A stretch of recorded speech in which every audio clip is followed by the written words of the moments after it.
Welcome to the FPL USA Press Play Podcast. I'm joined by two beauties on the West Coast. If you don't know already, this is Bucks, aka at FPL USA Bucks, and we are going to be doing a deep dive into the defensive assets. We're going to be comparing whether it's big booty time or Ozempic cheeks in the FPL game this season. So let me toss the rock to my co-hosts, starting with you, Brian. Defense. We're coming into your airwaves talking defenders. We get to select 5 defenders, 2 goalies. There's a lot to dive into today. Cannot wait. So thanks again for tuning into our positional preview series here at FPL USA Press Play. You can follow me at FPL USA Brian. And then you should, of course, make sure to follow the one and only Dan the Man, Disco Dan, aka at FPL_Black Wolf. Give us a howl. I don't think I'm ever going to drop this Disco Dan nickname, am I? I'm trying to grow my hair out so it's not as shiny. It's just not working. You could cut some of the beard and just tape it on top, you know? That's a good idea, Bucks. It's a good idea. Yeah, so this year we have a free-to-enter Press Play Pod Premiership Global League. It's free to enter for anyone, no matter where you are in the country or the world. And the winner will receive a Premier League shirt of their choice. All you have to do is follow at FPL USA Press Play on X, like and retweet the posts if you will, and use code T88F87 to join. That's right. We just sent out the winning kit to Sultan Saeed, who took down the Global League last year. I believe he was top 2 or 3K in the world, so very well deserved, and he has a new Manchester United away kit coming his way. Big thanks to you, Bucks, for shipping that out to our guy and following us all season long, as we will be announcing some of the top scores from that league each episode. Yeah, proper credit to the Sultan himself. This will be the one and only Manchester United product I hope to ever buy in my lifetime. But the silver lining is blue is still the color, as the away kit for Man U this season is a nice deep blue, reminiscent of Chelsea jerseys of yore, which were actually quality as opposed to the rubbish kit that came out this season for our Blues. With that, I think let's start at the top of the totem pole. If you still got cash in your bank account, let's dive into the most premium of goalie options to start. Let's start with the goalies and then we'll go to the defenders so we can get our hands dirty a little bit on the positions that matter most a little later in the episode. So, goalies. Dan, you want to start us out? Sure. I mean, this year, the most expensive goalkeepers are Raya, Alisson, and Edison and Ortega at 5.5 million each. And I think that's pretty fair pricing considering how good those defenses were last season, especially Arsenal.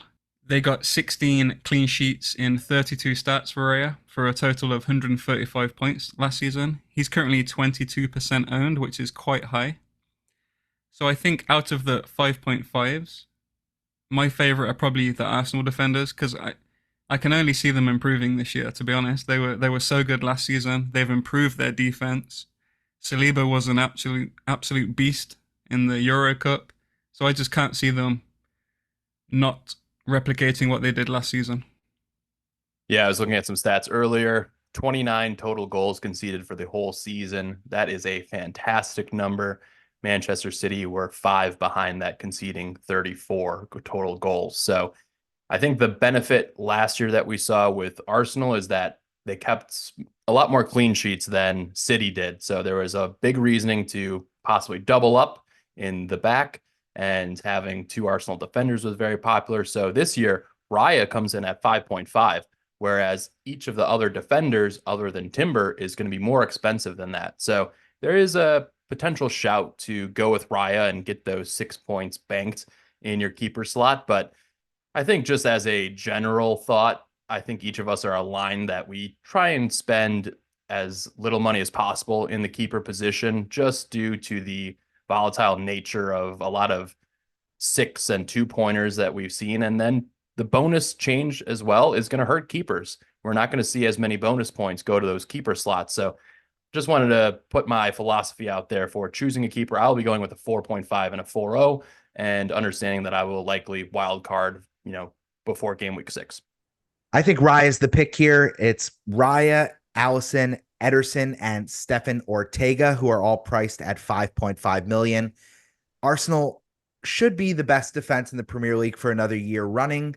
The only scare I have about them, and the only kind of devil's advocate play that I want to shout, is that all of their starting defenders played this offseason. So none of them are really coming off a true rest.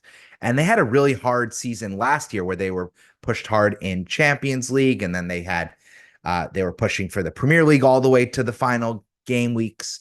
So those legs don't have a lot of rest in them. And yes, they got deeper, but that's just something to be mindful of in the early parts of the season when they do, in fact, have a quite difficult start from a defensive perspective. I mean, Wolves, I don't think that's a clean sheet. Then they play at Villa. Don't think that's a clean sheet either, despite what the bookies might say. And then just one quick thing on the pricing. I really rate official FPL and the job they did, specifically with the Man City keepers. Ortega being priced the same as Ederson, considering the news and reports that Ederson could be leaving. That's just brilliant work there, and really makes the FPL managers work for it this year, as opposed to just having him be a 4.5 or 4 million keeper that could be starting for the best team in the league.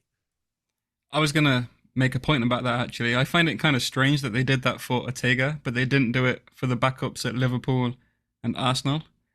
Their backups are 4.5 million. If Raya or Allison get any kind of injury or suspension, you've immediately got a 4.5 million pound goalkeeper for Arsenal or Liverpool, which I find a little strange.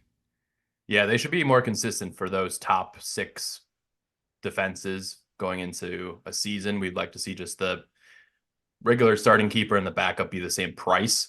We can't have it all here at FPL. The FPL tower's got to find one way or another for us to nag at them.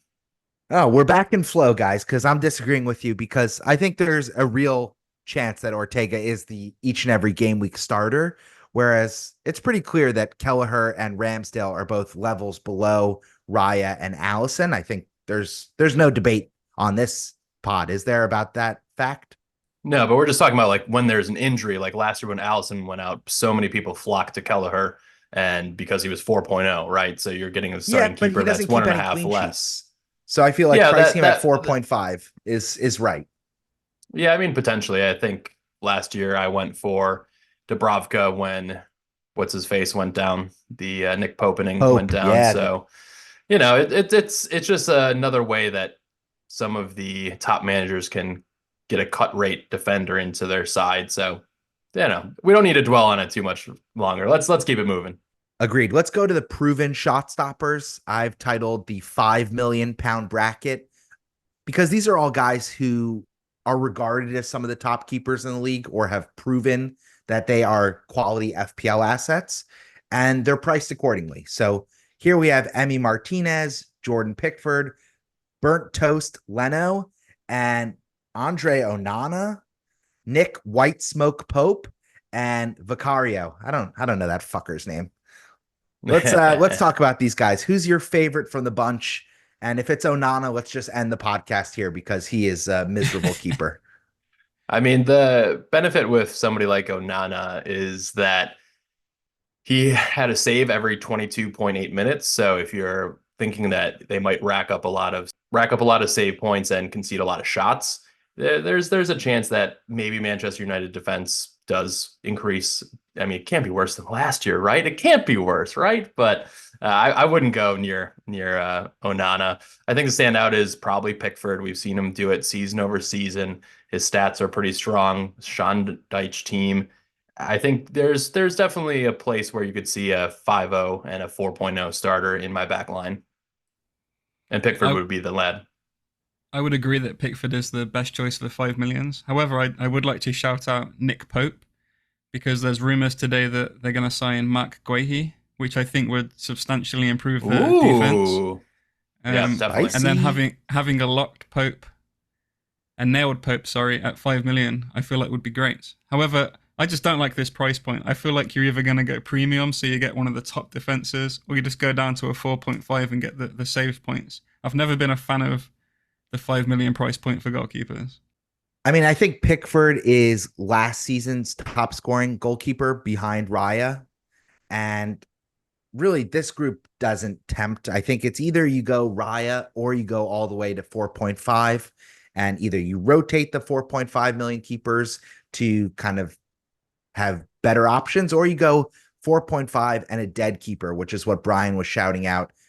Historically, going 8.5 as your max budget in goalkeeper allows you to spread funds and really allow the starting 10 that you have outside of the goalkeeper to really chase down hauls, because it's rare occurrence that the goalie is going to get max bonus unless they have a penalty kick save. So beyond that, I think we're just chasing someone who can consistently get maybe 3 or 7 points with a save point and a clean sheet opportunity from the 4.5 million keepers. Yeah, not to mention we're seeing the BPS change for those save penalties. It's going to go down from 15 to 9. And so those opportunities of last year where we saw Areola come up with a couple big double-digit scores, he actually would have been on 1 or 0 bonus in those matches where they lost 4-1, but he saved a pen. So I think that's another reason that the upside just isn't there for goalkeepers. And I would definitely want to go for one of the 4.5 guys. So let's transition there, and then we can end goalkeeper talk, because it's a little boring. It's a little boring this season with the rule changes. I'm not a fan for the keepers, unfortunately. I'm not bored. I'm sitting on pins and needles as we go to the sweet spot to talk about who's going to be the starting goalkeeper for our Chelsea Blues, because they brought in, I think, their 20th goalkeeper on the first team in Philip Jorgensen.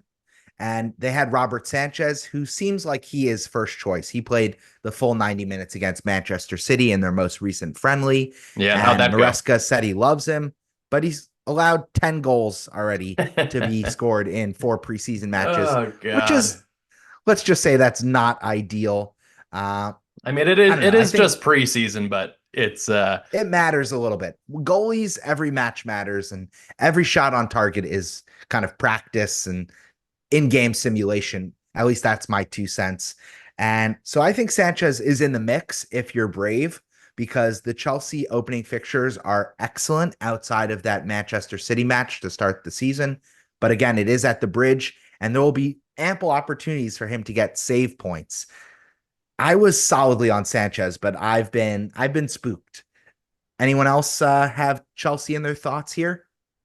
Absolutely not. They look abysmal trying to build up from the back so far in preseason, and FPL they don't have generalist up there. They don't have their top guys all together at once. Just new manager, new system. I'm a little worried for the Chelsea opening 15 games or so. I think if we would have had Poch still at the helm, we would have had a little bit more expectation on how the games are going to play out and what their strategy was going to be. But right now, yeesh, I think it's there's going to be some more bumps in the road, Bucks, some more difficulties with the learning curve for this squad. And I feel like that's been the same thing every fucking season for the last 3 or 4 seasons in a row. Way to build me up, Brian. Dan, let's go to your pick. Who's Anything your for you, Buttercup. Anything for you, Buttercup. Thank you. This is a real strong digestion that I'm having here. Strong indigestion, that I'm having here. Thanks to you, Brian. You mean chin digestion. Oh my goodness, this guy.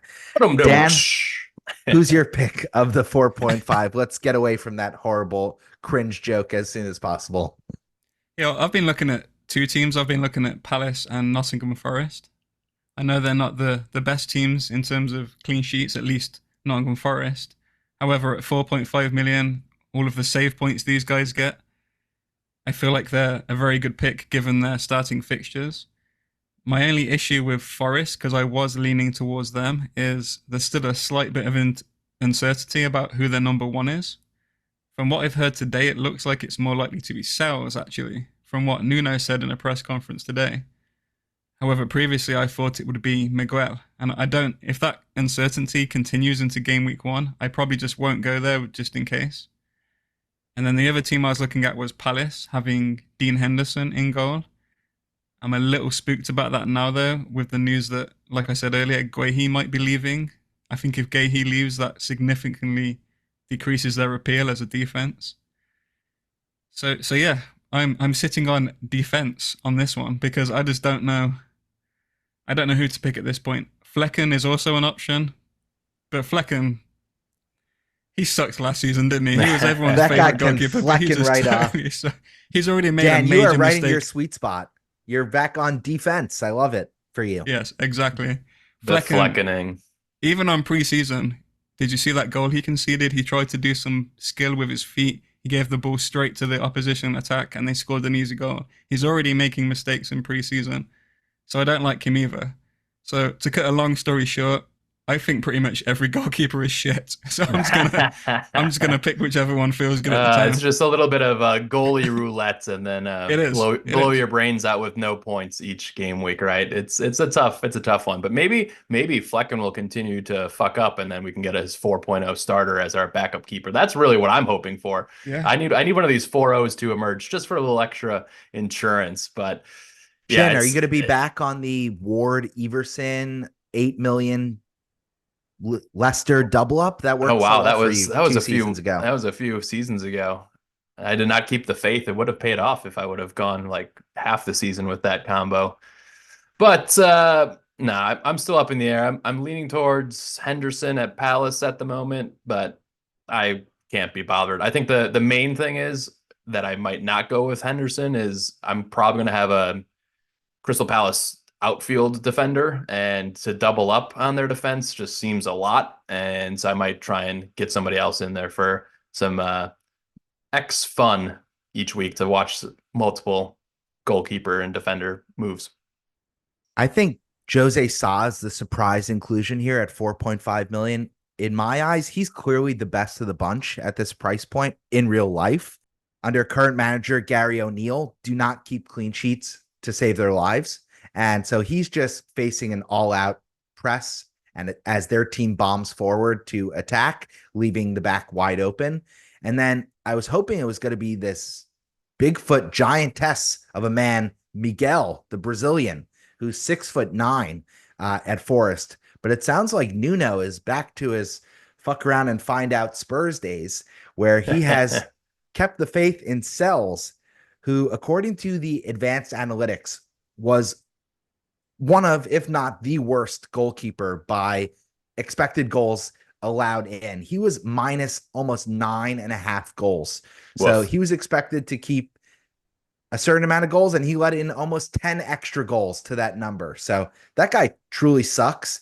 And for a team that is just hoping to up their defensive solidity to actually keep some clean sheets here and there, you really don't want that guy being between the wickets. So I think they're a complete cross off from defense, in my opinion. I was really looking at maybe a double up on Forest defenders to get frisky. I mean, I'm looking at, again, that early wild card, either game week 4, game week 6. So I'm pretty much just going to pick whatever keeper I think has the best shot at 3 clean sheets out of those 4.5 million guys, and just hope and pray. Living on a dream, living on a prayer, Bucks. Love it. Let's close with the bargain keepers, and just let's not even spend any time talking about them. Let's just do a word to the wise here, which is not to go for the most popularly owned assets, because let's say Matt Turner, who's currently fitting that bill, he's almost 21% owned in the game. If he doesn't start, or if he's number 2, then he's immediately going to drop to 3.9 million, because less engaged managers will waste free transfers moving goalkeepers around. So that is just a trap you do not want to fall into. You do not want to be hamstrung by 0.1 million because your 15th choice player dropped in value. So that's just our quick 2 cents on the matter. Let's stay all Bucks and keep those cents in our bank accounts whenever possible. We ready to transition to talk about the defenders, you fucks? Whoa. Name calling. We haven't even got Let's go. I'm ready. I'm jacked up. I haven't really even slandered Chelsea that badly yet, and you're already calling me a fuck face. Oh my goodness. Not safe for work once again. Yes. Sorry to my daycare operator who wants it to be more PG. This is straight rated R. Right, Dan? All right. Let's do it. Let's go, and let's start with the premium defenders. Trent at the top of this price tag region, 7 million. A very, very discounted rate compared to his 8.5 price tag last season. Obviously, he dealt with some injuries, and overall, the defense at Liverpool had a down season. So, do you guys see value in starting with Trent in your defender slot when they have Ipswich away, Brentford at home, Manchester United away, NFO at home, and Bournemouth at home, and then Wolves away in the first 6? So, what do you guys think? It's a great fixture run. Yeah, I think we should start with Bucks here because he made a tweet on our FPLUSA Press Play Twitter account saying that he is very strongly against TAA. So I want to hear your reasons, Bucks, because I think he's a great asset. I think he's a great asset. He's priced to buy, but I don't believe in him to start the season. I think there'll be other points to get him in. And the reason is he hasn't played a single minute of preseason, new coach, new system. So we don't know how he's going to be utilized. Also looks like Liverpool defense might be a step slower this season. Obviously, having Allison in net will be huge to buoy and upgrade their chances of clean sheets. And that fixture run is undeniably incredible.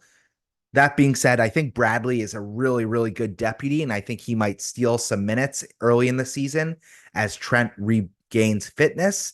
And because of that, I just think my philosophy this season is probably different than both of you. I'm probably going to go relatively thin in defense to maximize the budget that I could outlay towards attackers. So Trent is just not going to cut it in my game week 1 squad. Trent's in an interesting position where he's been inverting into midfield more often, but I'm not sure if that actually makes him a better FPL asset.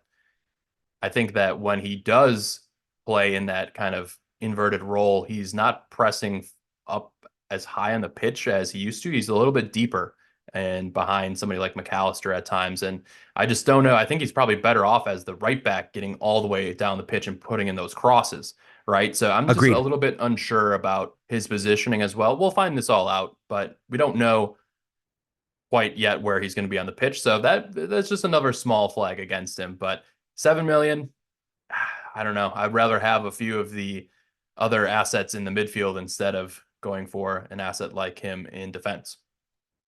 It's worth mentioning Trent is at his lowest starting price in 5 seasons of FPL. So they're really tempting you to go back to the well with one of the greatest FPL defenders we've had, at least in the 2020s. And he's currently 21% owned. So it is a little bit of a shield pick going with him. And it's a little risk that I'm taking, kind of skipping out on what we've seen as the most explosive attacking defender in the game. Yeah, I mean, he still has the top expected goal involvement per 90 last season. Reece James is a few points ahead of him, but barely by any, and that's because he didn't play very many matches. So for those players who played a ton of minutes, he's right up there. So I think you have to compare him to his other teammates at Liverpool, where you have Robbo and VVD both priced at 6 million. So this is an interesting price point. If we knew that they were going to be playing and starting every single match, that's what you get with VVD. But Robbo he's 0.33 expected goal involvement per 90 last season, just a few percentage points below Trent. So I thought that was very interesting. You could save a full million and get somebody who's relatively equally attacking. I think long-term throughout the season, Robbo is going to wear down a little bit. He's got hundreds of thousands of miles in those fucking Scottish little boots of his. But to start the season, he should be in pretty good shape to launch into those first 6 game weeks. So I'm actually considering Robbo at 6 more than I am Trent at 7. Yeah, looking at a higher level here, I think the 3 most popular premium options, 6 to 7 million, are going to be Saliba, Gvardiol, and Alexander-Arnold. However, if you put all 3 of them in your team, what you're looking at 19 million. That's a huge amount of your budget. Too much coin. Exactly. I think a lot of people have got to first make the decision, how many of these premiums do I want? I think we're all going to want at least one of them. I highly doubt people are going to go for 3. Some people will go for 2. And I think you have to make that decision before you look at the personnel themselves, because you want to look at your overall team structure. I personally am not looking at Arsenal defense right now. I know they were so good last season, but I think I'm leaning more towards the attacking defenders this season. So I'm looking more at Gvardiol and Alexander-Arnold right now as my one premium pick. Dan, do you expect Trent will make your game week 1 squad? I think I'd have to hear some more concrete news that he's actually going to play. Right now, there's too many questions, like you said. If He's I not had even to back pick, with the team yet, is he? Is he back with the team Yeah, yet? I don't think he is. I think he came back this week. Okay. I saw him in videos this week, but he hasn't played yet. I think I'd need to see him play. I'd need to hear that he's going to start before I consider him. If I hear that he's going to play, then Ipswich away for Trent Alexander-Arnold, straight in my team. Really? Yeah. Ipswich are going to Interesting. score in that game. don't I care. can see that being a 3-1, but I feel like Ipswich scores in their opener in front of the home crowd. Like, they're going to be fucking amped. I don't see a lot of clean sheets game week 1 for these teams. Yeah, fair enough. Interesting I think take. the Arsenal buggeroo that we have is really, they have a relatively tough schedule in the first 6. And so again, when you're thinking about wild card windows, they're going to play Wolves at home. But yeah, that the Villa, Tottenham, City, you could see each of those teams slotting one past Raya and wiping your clean sheet. So I think I'm happy to And they're avoid. so expensive. Yeah, that's right. They're priced like they're for sure the bookie's favorite to lead the league again in clean sheets. I mean, they and I don't think it's so certain. They should be. I mean, Manchester City are just as good. They're not as deep, but they're just as good as Arsenal in defense, in my opinion. And I guess my concern is that if Ben White and Gabriel and Saliba and Calafiori and Timber, there's so many good options for only 4 spots. And all these guys are not going to be notching attacking returns, game in and game out. So personally, I agree. I think Vardy, it's Josko or just do it and get out of there with no premiums. So that's the way I'm looking at defense. And so I'd probably go Josko alongside 2 4.5 and 2 4s, or I would just go 3 or 4 4.5s and a 4 million. That's the way I'm looking at my defense. I know that's not going to be standard for most managers. I'm close to that, to be honest, Bucks. I have Josko in my current draft and then a £5 million player next to him, and then 4 5s and 4 0s. So it's interesting. It's one of those situations where, again, like, man, clean sheets to start the season, they're gonna be hard to predict with the teams just getting back, building rapport, coming up into the Premier League. It's gonna be a mixed bag for sure. So I would just play the fixtures as best as you can and put that money in defense, or take that money from defense and put it into your attack so that you can hopefully hit some of those double-digit hauls. Amen. One quick last word on Gvardiol is he's been playing center back in preseason, which is definitely not what you want to see if you are hoping that he's going to be bombing forward and playing left wing back by the end of these games starting in the season. So I'm not worried about that. I'm not worried about that at all. They haven't had a lot of their guys back. Ake, Diash, a couple other schmucks. Akanji, they haven't joined until this week, I believe. So I'm still pretty confident he's going to play left back, because who else on the roster is going to? It's his spot to, and Ake is just coming back into the fold. Upside is there with Mr. Josko, the Croatian sensation, as I like to call him. Dan, you want to just tease the Trippier situation and why he might not be worth even considering more than for 1 second in your FPL teams at 6 million? Yeah, I would agree with that statement. There's been strong rumors throughout the summer that he's going to leave for South Africa. South Africa? South Africa. So the South African League, they got a lot of coin down there. Wow, is he going to be leading Great Town? White Sharks tours? I would agree with that statement. I think there's been rumors the whole summer that Trippier is going to leave for Saudi Arabia. Whether that happens or not, I don't know. But I think there's enough rumors there to give me the idea that he's possibly not first choice at right back anymore. So I'm looking at the likes of Livramento and Hall to see if they get the starting spots, and we can talk about them later. But I would just stay away from Trippier. He was kind of shit at the end of last season. Plus all these rumors of him leaving and he's getting on in age. Nah, just stay away. Kieran and I are the same age, which is not great. Not great, to say the least. I'm older than him, which is even worse. I always think about as we age and the players get younger and younger, just like, wow, we are double the age of Yamal from Spain. It's just like, oh my goodness, where is all the time gone? These athletes are so primed and ready for top tier play, and we're just typing away at our keyboards and struggling to raise little children and puppies and all that. Yeah, a bunch of nerds we are. Let's transition to go to the top attacking defenders or just defenders. This is a mosh pit of just defenders from top defensive units. This is the 5.5 million club, highlighted by one Spurs defender, namely Pedro Porro. 5.5 million. He's banged in a couple in preseason, and honestly, I think he's the only pick out of the 5.5s. I don't think there is another pick here unless there's going to be some injuries at City where one of Ake, Akanji, Diaz, Stones, Walker gets nailed. But yeah, I think Porro is the only pick in this 5.5. I'm not a big fan of his price bracket. I would agree. And I would extend that even further. I would extend that down to 5.5 and 5 million. The only other one that interests me is Munoz at Crystal Palace. They're the only two players in this entire price bracket that interest me, kind of for the same reasoning as the goalkeepers. I think you either go and get a couple of premiums with the 4.5s and 4.0s, or you get a bunch of 4.5s and then put your money in midfield. I just don't see the reason to get anyone else in this price bracket. Really, I don't hate the Gusto and then plan a Reece James swap. But you're a Chelsea fan, dude. I know, but Gusto is a great FPL asset.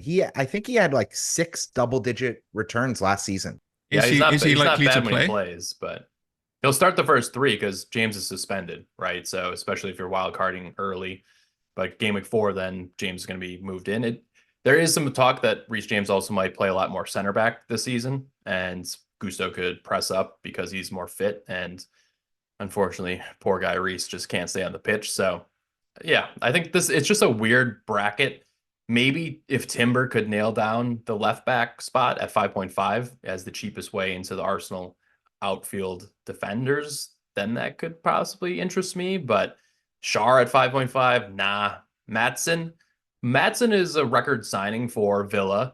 And if we expect their defense to improve a bit more, I think Mings will be coming back later this season. They paid like 40 million for that Matson deal. So thank you to the villains for helping line Chelsea's pocketbook so we can get a few more transfers in. But he is somebody that I'm just a little bit unsure about his minutes versus Dean, and I think Alex Moreno is still kicking around. One of those guys will get fucked off before the window closes. But Matson is the guy to watch. I had him many weeks in UCL fantasy, and he was a boss last year for Dortmund. So very excited to see what he could do at Villa. Great shout, Brian. I like the Matson call out, but I am low on the likelihood of Villa having a repeat season, and I am out on their defense to start despite the comfortable fixture run. I do think Schär is priced correctly. I just wanted to circle back to him. 5.5 million, if he's going to be the preferred guy alongside Botman, or if they go to a back 3 with him, Botman, and Guehi, as Dan, you teased earlier, he's probably the best attacking center back in the league right now with his aerial dominance on set pieces, specifically corner kicks. He had 4 goals and 3 assists last season, and he's 0.5 million cheaper than Virgil van Dijk. So you're kind of getting a discount VVD on Tyneside, who's younger and, is priced with upside. So I just wanted to double click on Schär. He could be a rogue pick at different points in the season. And if you're a real bold manager, I don't hate the idea of going triple up on Newcastle with Schär as your third pick, as opposed to someone like Hall, Liebermantel, or Dan Burn. We're all kind of meh at 4.5 million. Just wanted to get that in there. Yeah, that's fair. I'm kind of scarred from owning Schär at the end of last season when a lot of people were picking Dan Burn or Schär, and I thought I'm going to go differential. I'm going to have Schär in my team, and then he got injured straight away and kind of fucked up the end of my season. Yeah, he fucked up your transfer planner. I remember that. Yeah, so he can fuck off, Bucks. All right, we're back to the world is back in balance, Dan, because Exactly. we're disagreeing again, which is a good sign for humanity. Let's transition. Let's go to the bargain beauties 4.5 million. And then we could talk in the real discount bin. This isn't necessarily the trash bin. This is the discount bin because there could be some gems hidden in the 4 million bracket. But let's start at the semi-premium here in the bargain area, which is the 4.5 million. And we are spoiled for choice, are we not? Yeah, this is really the sweet spot. There are so many good options at this price point, which is why I'm going to agree with you this time, Bucks. I think spreading your funds with a bunch of 4.5 million defenders makes sense because there's just so many good options with good fixtures to start off with. I think if I had to pick my favorite right now, I'm actually going to be maybe a little bit controversial. I actually really like the Fulham defense right now. I'm looking at Jedi Robinson in my team because their defenses just look so good. He played today. He got an assist for Emile Smith-Rowe. He just looks like a really good attacking left wing back. And Fulham have some great fixtures. So I think he's my favorite to start off with. Pride and joy of America right there. Yeah, I was going to say USA. Ugh. Dan, did you look at my team? Because I recently swapped Gvardiol for Robinson. And my back line right now is Mikalenko, Robinson, and Livramento. I like that. I'm going cheap as chips, despite having the biggest booty of the bunch of hosts here. Brian, let's get you in here. Who's your pick from the 4.5 million defender bracket? You got a fave? Oh my goodness, there's so many guys that could make the final squad. I'm not quite sure where to go. I think I'm looking at Munoz at 5 million or to go with Anderson at 4.5 and save some money if I don't go with a Palace keeper. I don't mind that. I think he had 3 goals and a couple assists last year. He's got a yellow card in him, Anderson does. But that's somebody I'm looking at. Mikalenko, 4-5. And I think the eyes on Newcastle, right? Because if Guehi goes to Newcastle, their defense is going to be stronger. He'll be partnered with Schär. And then if Trips were to leave, then you got Livramento at 4.5 potentially as well. And I think he's got some potential as a player in our squad. So definitely some interesting options. I think this is where Disco Dan has it right. Don't draft too many defenders. Just have those slots in your team, and then in the next 10 days they'll firm up a lot more. Yeah, I think a lot is going to happen over the next week that's going to completely change everybody's drafts. Guehi being one of them. If he goes to Newcastle all of a sudden look like a great team at 4.5 with Burn and Hall and Livramento, and all of a sudden Anderson does not look anywhere near as good anymore, and he's currently the highest owned 4.5 million player. 22% of managers own him. So I think everything's going to change in the next couple of weeks. I agree. And this shows that a lot of managers are not dialed into what's going on in preseason because Anderson has looked awful. He has 2 assists in preseason, both to the other team. So he's led directly to 2 goals. I mean, I shouldn't be laying any smack because Chelsea have had about 1,200 errors leading to goals for the opposition. So I'm not going to throw stones living in my glass house painted blue. But I also think Konza is a weird pick. I see a lot of content creators going on about how great he is as an option. I don't really see it. I don't think that the Villa defense got much better, and they lost Douglas Luiz, who I thought was a really important player, picking up the strategic yellow cards to defend against odd man rushes. And Konza as a right back, he really should probably be playing center back the way that defense looks like they're in serious disarray this offseason. Yeah, and just going back to my point, I really think at this point of the season, you want to focus on getting your team structure correct. Really think about how many 4.5s do you want, how many 4s do you want, how many premiums do you want, and focus on the attack and midfield for now. Because all of these defenders at 4.5, you could pick any one of them, you can interchange them. It's not really going to change your starting lineup. Just assess the next couple of weeks and then make your decision. Just make sure you get that structure correct. Because for all we know, the next few games, Mikalenko might get a bunch of assists, they might get a couple of clean sheets, and all of a sudden he's the highest owned defender at 4.5. And I do think, again, at this point of the season, you also have to consider ownership. Because if you have none of these highest owned players and they get any kind of points or any kind of clean sheets, you're already fucking your season up at the very beginning. So I know it's probably not the best way to play, but I think looking at ownership and picking the 4.5s based on ownership is also a good strategy at the start of the season. I fear no 4.5 defender. I will not bow down to a 4.5 million pound defender.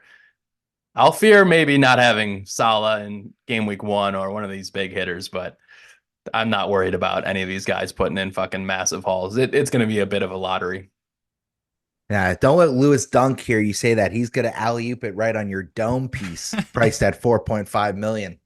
That's one of his cheapest prices ever. I think he's consistently been 5. So, so many things to discover with a lot of these players and who's going to be nailed for sure. I can't wait to just finally have those slots figured out in my team. But like I said before, I'm kind of planning my draft as, all right, I need to pick 2 4.5 million pound defenders, and then who those guys will be will reveal themselves in the next 10 days or so. Yeah, one out of the spanner is Leif Davis. He's coming up from the championship, playing for Ipswich. Now, their 2 opening fixtures are about as bad as they can get, but if you are looking for a stash high upside pick, I think he had 14 assists last season for Ipswich. He's a really attacking outside fullback, and you could do worse for 4.5 million than taking a risk on a player like him if you're going cheap in defense. And if you're going premium in defense, I really like the look of maybe he's an enabler as your 4th defender, and then you have a 4 million pound guy to back him up. He could be the Ryan Ait-Nouri of this season. And you know how I love me some Ronaldo Ait-Nouri towards the end run of last season. So that's just an early shout for those longtime listeners, a little nugget, so to speak. He also has the coolest name on the planet, Leif Davis. You don't watch a lot of college football, Dan. You would see not. some really interesting and amazing names in the college football game here in the US of A. That's one of my favorite segments on ESPN. Sometimes they go through some of the most ridiculous names you've ever heard. I can't believe that they put that on TV and blow these people out. But yeah, very interesting. Let's close with the 4 million pound bracket. And there are actually some real options, some players to think about that are not only going to be nailed starters, but could offer some upside. And I've called out 5 of these players. They range in teams. They are mostly from the promoted side when you look through the FPL app. But the ones that I think jump off the page are Wout Faes from Leicester. He's an every game week center back who has some line breaking passes in him. He also has some red cards in him, it should be said. He's 4 million for Leicester. And then Barco.